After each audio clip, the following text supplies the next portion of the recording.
Hello, everyone. This is Jamie Flinchbaugh, host of People Solve Problems, and today we have a guest with us, Chris White. It just goes by Chris White. Chris, how you doing? Hey, I'm doing fantastic. How are you doing today, Jamie? I'm doing great. So looking forward to this conversation. You are the co-founder and CEO of scmBLOX's Yeah. uh, supply chain management. You've been a systems dynamics modeler for 30 years. Yep. Covering range of different aspects from operations and supply chains, a lean sensei, Six Sigma master black belt, and use modeling and simulation to help, guide those Yeah. improvement efforts. So we've tread a lot of the same ground. Yes, indeed. And that's fun. So let me start with this. This is something that's, I don't want to say a hot button for me, but it's something I have an opinion on. But I want to start with, what's your take, or how do you explain the difference between systems dynamics and systems thinking? That's a great question, and it all kind of started. If y'all can see, I'm holding the book, The Fifth Discipline by Peter Senge, back in 1990, and that's really when the systems thinking. There've been plenty of systems thinking, or I'll say systems oriented discussions before, but that kind of really kicked off the systems thinking. But and people walked away from that book with all these tenets or principles or whatever of systems thinking. You can't have your cake and eat it too, or you can have your cake and eat it too, just at different times, things like that. However, people forget that Peter Senge was one of the best system dynamicists and a student of Jay Forrester, who invented system dynamics. And so everything that Peter had put together and gleaned from system dynamics to sort of put in more bite-sized chunks became systems thinking. And so when there is this element of systems orientation and systems thinking, but in my opinion, I'll say, when it comes to really trying to solve problems, you got to get into the system dynamics modeling and simulation, because the systems thinking aspect of it is really just more guidance than anything. And, a system is a collection of a lot of different parts. So pay attention. Well, yeah, there's some value in that, but for me, it only goes so far. Obviously, we develop system dynamics based software. And so I'm very much more toward the system dynamics end of getting into the modeling and simulation. Yeah, I think that's well said. I think, kind of an analogy for me is a lot of people will appreciate the use of data in decision making, but somebody has to do all the math to generate that. And Yeah, that's a great analogy. Yeah. and the math matters, right? So Yeah. valuing systems thinking, and we're not going to make this about the lean world, but a lot in the lean thinking world will say systems thinking and use the words. The Hmm. systems dynamics is just a different aspects of in the detail, in the weeds, Yeah. and in particular understand some of the blind spots that don't come up until you actually do the modeling. So Yeah, if I can throw something else in there, what's interesting is there's something sort of in between that comes from the world of system dynamics called causal loop diagrams, CLDs. I've written a book and I call them consequence maps just because that seems to resonate a little better. People talk about intended consequences and unintended consequences, so I call it consequence mapping, but it's the same thing. It's causal loop diagrams. And that's usually a stepping stone between understanding the problem and diagramming that. And then that becomes an input to creating a system dynamic simulation. So there is something that has some value in between that's a little more rigorous than just systems thinking as an idea or a concept, and begins to put a logical structure around some problem, understanding the feedback loops in the system dynamics world, the structure that we care about that drives the system. And so I just want to say, in between those two worlds, there is this causal loop diagram consequence map layer that is often used just by itself and can be educational and insightful by itself, but it takes you a little bit past the system thinking, but it's not quite the system dynamics. yeah, it's great for people that want to get into this and start to explore it more. Uh, Yeah. so let's take that into the world of problem solving. You consider systems dynamics its own sort of problem solving discipline, or is it part of a problem solving thinking where, that's where you understand cause and effect, or you start to test ideas and theories? So is it a skill set wrapped, where problem solving wrapped around it? or is it a separate problem solving discipline? How do those two interact? To me, it's really another tool in a toolbox kind of approach. So there are plenty of problems out there and plenty of issues that we want to address. And as much as I'm an advocate for system dynamics is not the best approach to understanding or solving that problem. I think it is good for larger, let's call them big picture, interconnected. I want to see the system view. But when I'm down to the individual parts or, of a system, if we kind of just broadly, let me start, you'll hear me use parts and relations. A system is a collection of parts that are interrelated, interconnected, that all perform a function to achieve a goal or an objective, something like that, all working together. So you might hear me say parts and relations a lot. I'd say that in the book, and I often emphasize that. But in the world of systems, the more complex the system, the relations begin to dominate. That's when you want an approach like system dynamics that cares about the relationships and cares about those feedback loops. When I care only about this part, this singular part, not even all these other parts that are in the system, but this singular part, there are other methods, say discrete event simulation. There are other methods that are better designed and better the purpose of them, the whole technological approach that they use, the mathematics that they use is geared towards understanding more details about that. System dynamics is not designed to do that, but it is designed to look at the larger problem. And when we talk supply chains as a system. Yeah, great.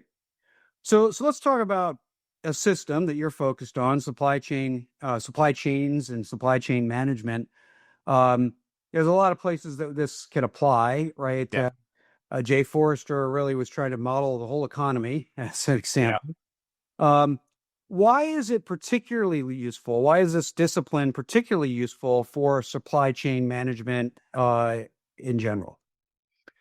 In my opinion, again, start there. And the reason we push so much for system dynamics and using that approach is that up till now, the focus, when you hear supply chain and someone uses the term end-to-end supply chain, if you think about when you go look, again, this is the terminology that's typically used. It's not terminology that I use, but when they say end-to-end, what it is, well, I'm going to track an order from a customer that turns into a purchase order from one of my suppliers, a tier 1 supplier, and I'm going to track that order going to either my incoming warehouse or my distribution center, and it eventually gets to the customer. It's delivered, and now I invoice and I get paid, and that's sort of end to end. That to me is very limited because it stops at I've highlighted tier 1. Tier 1. Well, we saw with COVID, that's what really introduced and got everybody talking disruptions and bullwhip effect and the toilet, you saw it with toilet paper and personal protection equipment, all sorts of pieces of equipment and elements in supply chain management disruptions. Those were on the news. Everyone was using that terminology. Never before had that happened. So COVID was a real eye opener for the supply chain world to understand how interconnected we are. And so these tools and these approaches that only look from my supplier on are limited because there's a lot that happens before your supplier. And if you order from 100 from your supplier, well, their supplier has to give them 100, and their supplier before that has to give 100. There's a lot that has to happen. And many people are familiar probably with what's called the beer game that came out of the world of system dynamics. And that teaches that lesson of that interconnectivity, the supply chain as a system, and that if you take that view, you actually have more power in changing the future. And so I like to use the analogy of a tree. A tree's growing. A tree has a trunk. It's got major branches, kind of smaller branches, and then the leaves out here. And what good is it to optimize the leaves out here when I should have been on this other branch strategically to begin with anyway? And so it's just different tools for different jobs, but it's this realization now that we've got to look at supply chains to understand how disruptions impact, how delays, how resilient they are. And resilience is more of a system phenomenon, not just an individual. Yeah, an individual company can be resilient, but what you want is that supply chain as a system to be resilient. So it kind of broadens that view to system dynamics. Yeah. So let's talk about sort of that news cycle and how it fits into what we need to do going forward with supply chains. So a lot of emphasis was put on putting a shock into the system. Mm. And I'd actually argue some of the awareness began when the Suez Canal was blocked Yeah. as a first shock to the system. And then, ports closed, Red Sea. Yeah. All those. Yeah. everything with COVID. So does it need to be a dramatic shock to the system, or are there other ways in which we're missing opportunities by not understanding the system? So I'll go back to the fifth discipline and the systems thinking.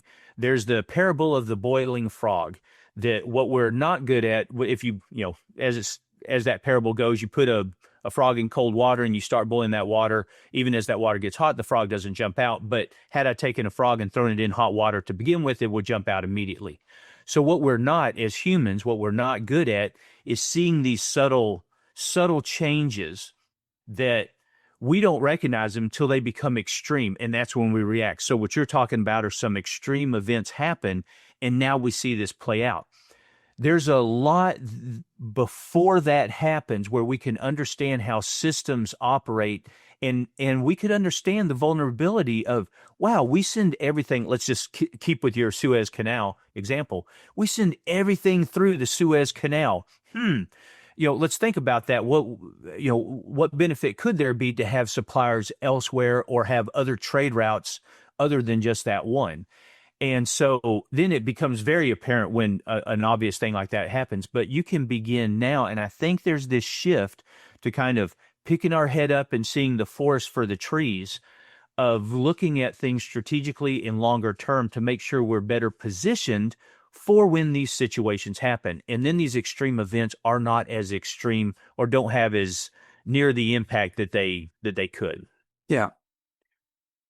In your experience working with clients around some of those shocks and disruptions and sort of dynamics that get out of control, some of them are very they're the global system, right? The longshoremen strike, the Suez Canal, those types of things.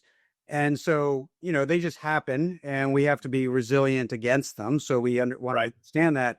In other cases, they're very acute. It's my supplier is behind. There was a fire somewhere, shipment was lost. And so it's not a global system, it's our system.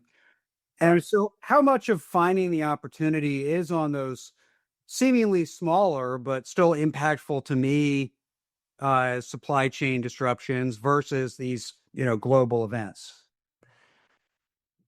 To me, I'm sort of agnostic. They're the same. They can have the same impact. So you can have some global events that really disrupt you based on the way you're structured, based on where your suppliers are, based on your trade routes and things like that. There are the ones that are very acute, where my first tier supplier that's one state over here in the United States has gone bankrupt and didn't give us any indication or whatever, and all of a sudden we're having trouble. Those when we look at modeling these in tools like scmBLOX's, those are all equivalent. And more what we do is look around to say, because it's just a digital twin model, you can run hundreds of simulations, right? And you can do the scientific, design of experiments approach of holding all variables constant and only changing one and making it a little, make it a lot. And you check all this. And so you can sort of stress test the supply chain and understand, even before you hit these situations, you can understand this is a vulnerable part of my supply chain. It's very fragile. Just a small change can have a huge impact on me. This other part of the supply chain is actually fairly stable. I can have some big swings and nothing really happens to me. And so you can learn that, and you can learn sort of the physics of supply chains, that, yeah, there's some benefit in a long supply chain, but there's some disadvantages also. You have all these buffer inventories, and if a disruption happens far away, I'm less impacted because everyone in between me is making accommodations, and by the time it gets to me, it's not that bad. You have things where, well, if I hold buffer inventory, I could actually hurt everyone upstream me because I'm ordering more or trying to keep more than what the true demand is. And so there's a lot that that comes to play. And so from my point of view, there's not much of a difference. You can have, although it's not the close ones are acute. And that's part, I think, of this change in philosophy or change in view is we're not as myopic now, and we're realizing there are others. Because before, all I would react to is a problem with my immediate supplier. But now I'm beginning to see there are other things happening, and I need to kind of lift my head up, just like you're driving down the road. I look close to me, but every once in a while I'm looking ahead and keeping an eye on the road up ahead and see what's happening. So they can both be bad. They can both be bad. Yeah. So think about, again, using this as a tool to look at your supply chain. The first step is to build the model, right? Mm-hmm. And I kind of relate this to building a process map around a process. It's very common when we would say do a Kaizen event and build a process map that the ahas would come about just by seeing what actually happens, right? So before you even get to modeling and improvements, you get ahas because you see it up in lights, essentially. Yeah. I'll say, do you get that same reaction in building models of supply chains? And what are the biggest surprises people find once they sort of see their supply chain laid out in a model? Well, one of the biggest surprises is one of the benefits of the system dynamics approach is it's more concerned about structure than data. And in any model, you've kind of let me start with statistical models. They are more data oriented. They rely on data. The model itself is based on data. So all your AI, your machine learning, demand forecasting, best fit, correlation, regression, all that kind of stuff requires data because the model itself is built on data. System dynamics is a cause and effect connection model. So those causal connections are there, whether I'm sitting at 100 or 200 or 500, and you're more looking at relative differences. And so one of the biggest surprises when we work with clients is that they don't need a lot of data. They don't need all this data that they think they do. I got to know exactly the capacity or how much inventory all my suppliers are holding. You don't. You can actually start with, if you know what you're making and you kind of have a bill of material, 9 times out of 10, the supply chain pretty much mirrors the bill of material thing that you're making. And so if you got this real complex, I got one thing made up of 3 things, you probably have a supplier that gives you the one thing and they have 3 suppliers making up 3 things. So people think that supply chain visibility is difficult, and they're kind of surprised to find out, wow, we can actually do a lot without getting a lot of data. And in fact, even use the tool to help us understand, hey, here at this, with this one supplier, if the data is 5% higher, it makes a big difference. So let's go get that data. But over here, data could change by 50% and it doesn't really have an impact. Let's not waste time and money to go do that. So it can actually help direct where to go get data. Yeah, that's a pretty big mindset shift for, I think, supply chain people to go from, I want all the data to focusing on structure. So that's a big mental model shift for a lot of folks. Coming to, we're kind of running out of time, and I want to make sure we cover this.